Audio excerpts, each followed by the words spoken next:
crois que c'est la seule. Il n'y a jamais eu de tentative, hein, parce que ça faisait peur à tout le monde. Et chose curieuse, ce qui faisait peur à tout le monde, qu'est-ce que je fais là? Ce qui faisait peur à tout le monde, c'était, enfin un peu tout, mais en particulier les grandes dalles du dépeur. On n'avait pas vu ce passage à droite que je pense tout le monde prend maintenant, et qu'on a pris, parce que les grandes dalles c'est un problème. Hein. Et il avait pensé y aller avec son client Tom DeBoy, bien connu. Alors ils sont montés à Argentière, puis tout compte fait, ils ont fait le triolet. Mais donc je crois que personne n'avait jamais passé la Rimée, alors qu'on savait que c'était un truc, un des derniers gros trucs du massif, quoi.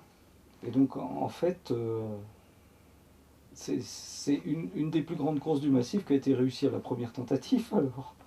Oui, oui, oui. C'est ce qui fait aussi que peut-être que c'était moins connu, qu'on en a moins parlé. Il y a eu avant des tentatives, des échecs, peut-être des morts si possible. ça, ça aurait été flou. Vous pouvez nous raconter un petit peu comment ça s'est passé, l'ascension, Bah, jour écoutez, par je jour? l'ai écrit, alors vous Oui. le relisez. Non, Le premier bivouac qui s'est passé où? En haut du. Vers le haut, presque en haut de la grande pente, la première pente, à l'endroit où il y a un petit éperon rocheux qui descend dans la pente. Voilà. Il y a une petite plateforme là. Mhm. Il y a une photo que vous connaissez puisque vous l'avez publiée. Là, d'ailleurs, vous avez mis troisième bivouac alors que c'est le premier. Mais enfin, ça fait Et aussi. toc. Et toc sur vertical. Vous couperez pour vertical. Aussi on peut le laisser. Comme j'avais marqué derrière ce que c'était, j'avais trouvé que c'était un peu léger. Bon, enfin bref, c'était une petite plateforme. Le second, ça a été. Bah, après ça, on a fini la pente et puis on a attaqué le grand couloir. Mais il y a un endroit, il devient presque vertical, et à droite, il y a une bonne plateforme. C'est le seul endroit où on a pu se coucher parce que, bon, il y avait un cône de neige qui se formait avec un déversoir de au-dessus, mais en piochant là-dedans, on a pu se coucher tous les deux, la seule fois. Alors après, il y a eu un peu d'artif dans le rocher. Alors ça, c'est David qui l'a fait en tête, parce que moi, l'artif, ça me débecte et que j'en ai jamais fait. Enfin, j'ai pu enlever les pitons quand même, mais c'est pas mon truc. Et puis après ça, alors c'est là qu'on a passé des heures avant qu'il passe un petit passage devant lequel il est resté obstinément pendant, je sais pas, 3 heures de temps, quelque chose comme ça. Après quoi, on a bivouaqué, alors là, si. Bon, bah, puis après, on a continué un petit peu à droite du couloir, on a traversé le couloir, et puis monté de fond le grand saut, en mixte, donc rocher, petite fissure de glace, etc. Moi j'aime bien, ça, c'est le truc qui m'a le plus plu. On n'a jamais eu de problème. Hein. Tranquille. On allait tranquille, on faisait son petit boulot, et puis le soir au dodo, après le boulot, quoi. On n'a jamais eu de problème, sauf qu'on avait un petit peu faim à la fin, mais enfin, on a survécu. À partir de quand vous avez été à court de vivres? Je pense que le soir du troisième jour, après le soir du troisième jour, je pense que les 2 derniers jours, on doit avoir ou à peu près rien, ou quelques abricots secs, ou je sais pas, ça je me rappelle plus ces trucs-là. Enfin, ce qui est sûr, c'est que les filles n'ont pas fait 5 jours, ça, c'est certain. Et donc vous êtes parvenu au sommet, vous étiez encore bien? On était bien, bon, un peu fatigué, quoi. Oui, mais bien enfin, sûr, mais bon, pas en état de survie. le fait qu'on n'ait pas été très vite, bon, et moi je pense qu'on pouvait aller plus vite, mais enfin, Dara il était pas très chaud. Euh, et, et je crois que ça a été une bonne chose, parce qu'on aurait été le plus vite possible au début, on aurait été sur les genoux et crevé à la fin, vous voyez. Alors évidemment, on nous dira, bah donc ça prouve que vous ne pouviez pas faire ça, fallait laisser ça à d'autres qui auraient pu le faire plus rapidement et tout. Bon, c'est un peu ce qui s'est dit, mais enfin, il y a un peu de jalousie là-dedans aussi, quoi. Non, on n'a pas eu de. Je vous dis, on faisait notre truc, on n'a pas eu de problème. Alors on a eu cette chance que, sous l'impulsion de Terray, il y a une caravane qui se forme et qui nous retrouve juste au sommet, c'est quand même du pot, parce qu'ils nous auraient retrouvés un peu avant. on aurait fini avec le raid, c'était plus tout pareil. Oui, c'était Alors plus que une là, on première était, d'autonomie, on ouais. était à quelques mètres de l'arête, puisque le dernier jour, il y avait 2 longueurs. Moi, j'avais fait la première. Je faisais toujours la première de la journée, parce que de la veille, il fallait 3 quarts d'heure pour se préparer. Et bon, enfin, en bonne entente, hein, pas de problème. Donc, j'avais fait la première. Comme je vous l'ai dit, c'était assez long parce qu'il y avait de la neige. Alors après, ben, Dava, il a continué pour faire la seconde. Et quand j'ai entendu Lionel appeler de plus loin, Dava, il devait être à, je sais pas, à 10 mètres de l'arête, quelque chose comme ça. Et je ne l'ai pas vu, mais il devait être déjà sur l'arête quand Lionel est arrivé, quoi. Alors impeccable, à bouffer au sommet, euh, avec d'autres, là, il y avait des gens de l'EHM, il y avait Chapaz, il y avait comment il s'appelle, qui est mort récemment, là, le chef des équipes de ski, là. Honoré Bonnet. Bonnet, oui. Ouais. Et Bonnet, il y avait Boson, Charles Boson, puis un ou deux autres des moniteurs de l'EHM, je ne me rappelle plus. Ils étaient, oui, ça faisait une grosse caravane quand même. Ah, mais il y en avait encore bien d'autres derrière. Ah ouais. Donc ils étaient très Parce inquiets que. pour vous dans la vallée. Comment? Dans la vallée, ils étaient vraiment très inquiets pour vous. Ah, ben, ils nous croyaient capoute, hein. Ah oui. Oui, d'ailleurs, mon père, le samedi matin, en lisant le Figaro dans la campagne pas loin de Paris, a lu que nous étions considérés comme au moins en perdition. Je cite les termes du Figaro, au moins en perdition. C'est comme ça que mon père a appris que j'étais là-dedans. Ouais. Bon, alors l'après-midi, là-dessus qu'on était sortis, oui, il y avait toute une caravane avec des tas de gens. Il y avait, enfin, les guides de Chamonix ont refusé de venir. Bon, ça a été le prélude à l'affaire Vincent Henri, cette affaire-là. Et puis, il y avait donc des gens de l'EHM, des moniteurs de l'EHM. Il y avait des gens de l'ENESA qui n'étaient pas dans la première caravane parce que le directeur de l'époque avait d'abord refusé. Et puis il avait réfléchi, s'était dit qu'il ne pouvait pas faire ça pour le moment, puis ça lui ferait une mauvaise image. Je sais pas, alors il avait changé d'avis. Et donc, le second jour, on les a trouvés au refuge du couvercle en descendant. Il y avait toute une bonne partie de l'ENSA qui était là, en deuxième échelon. Tu vois, il y avait Contamine, il y avait Julien, il y avait des stagiaires. Mais à propos de stagiaires, il y a une jolie histoire. Quand, quand il s'agit de faire une caravane comme ça, c'est intéressant, c'est une des dernières manifestations des caravanes de copains avant que ça devienne professionnel, le ski en montagne. C'est-à-dire que, comme autrefois, des gars sont enlevés, les copains se réunissent. Alors, en plus, il y a eu le HM et puis ensuite le NSA, mais au départ, déjà, il y avait toute une caravane de copains, il y avait des gens comme Berardini, d'autres. Et c'était pendant le stage d'aspirant guide. Il y avait les deux chaneliers qui étaient à ce stage, qui étaient les têtes d'affiche du stade, qui étaient des copains, c'était des bons copains, les chaneliers, qui ont dit nous on y va. Alors on leur a défendu d'y aller, ils ont dit on s'en fout, on y va quand même. Et on dit vous serez exclus si vous parlez, vous pensez qu'ils ne pouvaient pas exclure les chaneliers du stage, c'était les deux vedettes. Ils ne pouvaient pas non plus leur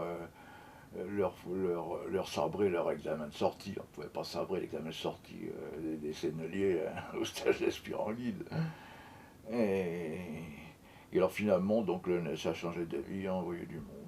Il y avait donc toute une série de cordées sur l'arête. Pendant qu'au refuge, il y avait le second échelon qui se préparait. Ils avaient fait des gros trucs. Je sais que Philippe Droit était allé en Suisse chercher 200 mètres d'échelle de corde de spéléo. Oui, ça aurait été la première fois que ça aurait été utilisé en sauvetage, d'ailleurs, je pense. Hein. Et voilà. Donc vous avez dû faire un retour remarqué dans la vallée. Oui, un peu, enfin. Est-ce Bon, que quand on est descendu, on a été boire un peu la potinière, ça c'était sacro-saint. J'ai une photo de Gosso qu'il avait prise là à ce moment-là. Puis voilà quoi. Bah, c'était déjà en septembre, hein, il n'y avait plus. oui, non, non. Moi J'ai été pris en main immédiatement par la famille Ménégo, qui était de grands amis. Il y avait encore le professeur Ménégo, là. Alors, quand je suis arrivé chez eux pour déjeuner donc le dimanche, puisqu'on était redescendu le samedi aux couvertes, le dimanche à Chamonix, on m'avait fait un menu spécial avec des pommes de terre à l'eau, etc. pour me ménager. J'ai dit pas question, moi je mange la même chose que vous, c'est Réminel qui mangera les pommes de terre à l'eau, moi je mange je sais plus si c'était pour des frites, je sais pas quoi. Ben non, ça l'est bien porté. Il y avait que les pieds étaient un petit peu sensibles. J'ai eu un peu mal aux pieds, mais quoi, pendant 8 jours, on n'a pas eu de résultat. Je veux dire, on n'a pas eu de vrai mauvais temps, hein. Pas de gros mauvais temps. Heureusement, parce qu'on n'était pas équipé pour ça. On avait des chaussures ordinaires avec une paire de chaussettes de laine dedans. Puis c'est tout, quoi. Une phase qu'un alpiniste digne de ce nom se doit d'avoir gravi, Ouais. et il n'y va pas Oui, comme à la parade. oui, je veux bien. On bivouac beaucoup. Encore des cordées qui bivouac, ça Ouais. dépend aussi de l'époque. Ouais. Hein, c'est-à-dire que bon, les gens qui la font à la belle saison partent très tôt, aujourd'hui on peut aller au sommet dans la journée. L'hiver, les gens partent Bah, plus l'hiver, tard, ils profitent oui, des bonnes puis conditions les jours du sont jour. beaucoup plus courts. Il y a, Hein. il y a des bivouacs Ouais. de ce fait, puisque les jours sont plus courts et qu'ils Ouais. partent plus tard. Il y a eu récemment, vous avez peut-être entendu parler de ce drame pour une cordée britannique qui s'est fait prendre au sommet. J'ai vu, par hasard, je suis tombé dessus, un reportage sur quand il est revenu. Il est revenu avec Cauchy faire les Voilà. cosmiques. Étonnant, le stupéfiant. Étonnant, oui. Stupéfiant, le Mais- truc. Maintenant, ceci dit, moi, je comprends pas ce désir de refaire la même chose. Parce que C'est vues, son- la fin du documentaire, c'était évidemment des vues prises dans les cosmiques avec lui. Mhm. Ben, c'était pénible à voir, on voit bien que... Bon, d'accord, il l'a fait, mais enfin, quoi, ça veut dire quoi, ça? Il y a tellement d'autres choses à ça faire. l'a aidé à Tellement d'autres vivre choses à son faire drame. il y a tellement de choses à faire dans la Oh, vie. bah, je pense qu'il fait autre chose maintenant. Mais Oui, peut-être je qu'à un pense, moment, il a ouais. eu besoin de ça. Enfin, Bah ça oui, prouve oui, quand même forcément, mais moi, que la face nord des droites aujourd'hui, c'est pas quelque chose d'anodin. C'est resté Oui, je pense, une des ouais. plus grandes courses Je pense, enfin, du massif. j'espère. Ouais. Puis c'est un standard Ouais. de l'escalade glaciaire, on va dire, moderne. Ouais. Ça n'a pu être répété de façon, on va dire, classique que grâce à l'évolution de la technique, du matériel. Oui, qu'on a vu bien tout à l'heure. sûr, bien sûr. Je pense que si on avait le même piolet et Je les crois mêmes qu'on crampons que ferait au vous, moins un bivouac. on irait moins souvent et on mettrait peut-être 5 bivouacs Oui, aussi. sûrement, oui, mais enfin, ça, c'est une évolution qui est banale. Mais ce qui est intéressant, c'est quand même que ça se dévalue moins que les courses de rochers qui sont surpitonnées, quoi. Parce que tous les gars qui ont fait... enfin, moi, c'est pas mon truc, donc je peux pas en juger moi-même, mais d'après ce qu'on peut lire à droite à gauche, tous les gars qui ont fait des Valcaires, des éperons Bonatti, un coup de piton et d'étrier, est-ce qu'ils l'ont fait? Ils ont fait autre chose. C'est vrai que les courses de glace, malgré l'évolution du matériel, ont Il gardé leur... n'y a pas eu de gros accidents là-dedans. Hein. Il y a eu un mort au début, je ne sais plus son nom, Bernard quelque chose, ou... Non, je ne sais plus. Mais il n'y a pas eu de gros accidents dans les droites. Hein. Il y a eu des galères, mais effectivement, c'est pas une phase qui est, bien qu'elle soit impressionnante et que ce soit un terrain où il est quand même difficile de s'assurer, c'est vrai que c'est pas une phase qui a une histoire dramatique. Non. Ça fait aussi. Peut-être aussi parce qu'il y a moins de gens qui y vont, parce qu'elle est plus impressionnante. Oui, probablement. Ça aussi. sélectionne d'entrée. Ça doit jouer aussi. Hein. Vous grimpiez beaucoup avec Maurice Davaille? Non, c'est la seule fois. La seule fois. On se connaissait parce qu'à un certain niveau, on se connaissait tous à Chamonix. Donc, on était, disons, camarades, amis, pas intimes, mais enfin, on se connaissait tous. Et je vous dis, c'est un soir, on s'est rencontrés, il m'a dit viens bouffer avec moi. Il était dans un petit mazo à côté du chalet de Terret qu'il lui avait prêté pour la saison. Je suis allé avec lui, on a bouffé, discuté, c'est comme ça que ça s'est fait, mais on n'avait jamais grimpé ensemble. Oh, c'était pas le projet d'une cordée. Ah non, ça non, s'est je vous fait ai dit, c'était un truc qui s'est décidé au dernier moment compte tenu d'un accord sur les circonstances. Quoi. Et à l'époque, quelles étaient vos plus grandes courses à Davaille et à vous? Au point de vue glace, c'était le triolet. Mais le triolet, je l'avais fait 4 ans avant. Je vous dis, c'était ma première course de glace, le triolet. C'est à l'époque, donc, je marchais avec Bastien. Et on l'avait fait, lui, il l'avait fait avec je sais plus qui, 8 jours avant nous. Et on l'avait fait exactement dans les mêmes conditions. 13 en glace et également début septembre d'ailleurs. Et à 8 jours près, exactement les mêmes conditions. Et Bastien et moi, on avait mis la moitié moins de temps que deux. Vous étiez plutôt attiré par la glace que par le rocher? C'est-à-dire qu'en rocher, j'aurais pas fait des grosses choses. Il aurait fallu s'entraîner. Moi, Fontainebleau, ça m'embêtait. Le Saussois, ça m'embêtait. Et j'aime bien faire les choses naturellement. L'artificiel, qui était le must à l'époque, ça me plaisait pas du tout. Donc, je fais des courses en rocher. Si, je me plaisais dans. Je me plaisais dans du 4, 4 sup, voire petit 5. Mais du gros 5, je ne serais pas passé. Et donc, j'ai pas fait de grosses choses en rocher, mais j'ai fait de très jolies courses en rocher aussi. Des trucs classiques, quoi. L'arrêt de sud intégrale du moine, des trucs comme ça. Oui, c'est pas très relevé, quoi. Sinon, qu'est-ce qu'on avait fait avec Bastien? On avait fait la Major. Le Major, où donc Davaille Bah oui, il a est mort 2 ans disparu après, c'est ça. Ouais. 2 ou 3 ans après. Ouais, on l'a jamais retrouvé. Je suis allé avec Terray quelques jours après, mais on n'a pas insisté. Il est devant le danger que représentait de se balader en dessous de ces grandes pentes là. On est allé avec Terray et puis Fegelson, un autre copain, faire un tour en dessous, mais on n'a pas insisté, puis on est rentré. Et après les droites, votre carrière d'alpiniste? Eh ben, c'est presque arrêté là parce que moi j'allais en montagne 2 ans sur 3. C'était pas systématique, ça s'est trouvé comme ça quoi. L'année suivante, j'y suis pas allé. J'ai eu le malheur d'aller en Angleterre où j'ai risqué ma vie là, parce qu'on m'y a ramené en avion en train de claquer. J'ai eu 5 opérations.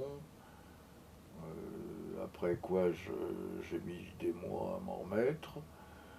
Et, et alors, chose très gênante, j'ai gardé une jambe abîmée, elle l'est toujours, en sens que la circulation s'y fait très mal et j'y attrape très vite des crampes.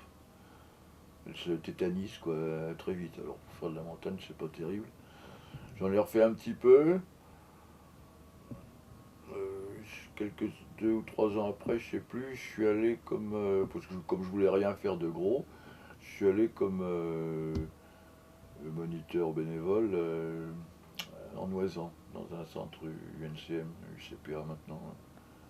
Alors j'ai fait des petites choses. C'est là que j'ai participé à ce sauvetage dont je vous parlais sur le pilier sud de l'Oisan. Hein. Et puis une année encore à Chamonix, j'ai refait je sais plus quoi, la dent du géant, enfin des choses comme ça. Enfin c'était fini quoi. Puis il y a d'autres choses dans la vie. Quoi.